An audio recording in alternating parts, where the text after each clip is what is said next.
اچھا رشتہ ملنے کا پہلا وظیفہ۔ دوستو آپ نے کرنا یہ ہے کہ نماز فجر کے بعد آپ نے روزانہ 60 مرتبہ اول و آخر درود پاک کے ساتھ والتین والزیتون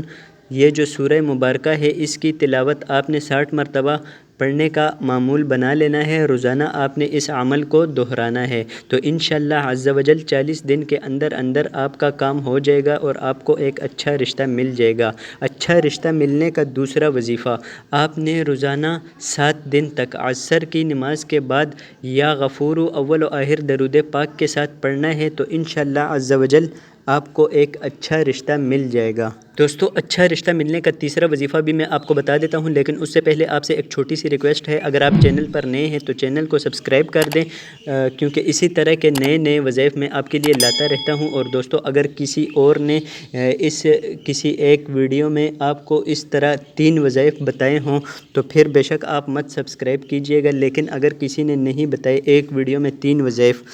تو دوستو پھر پلیز آپ نے اس چینل کو لازمی طور پر سبسکرائب کرنا ہے۔ تو تیسرا وظیفہ یہ ہے دوستو کہ آپ نے نماز فجر کے بعد روزانہ 40 دن تک 101 مرتبہ اول و آخر درود پاک کے ساتھ یا حکیموں کا ورد کرنا ہے تو انشاءاللہ عز و جل آپ دیکھیں گے کہ بہت ہی جلد آپ کو ایک اچھا رشتہ مل جائے گا۔ تو دوستو کیسی لگی آپ کو آج کی ویڈیو کمنٹ سیکشن میں ہمیں ضرور بتائیے گا۔ اگر ویڈیو اچھی لگے تو اس ویڈیو کو ایک لائک کر دیجئے اور اپنے دوست احباب کے ساتھ لازمی طور پر شیئر کیجئے گا۔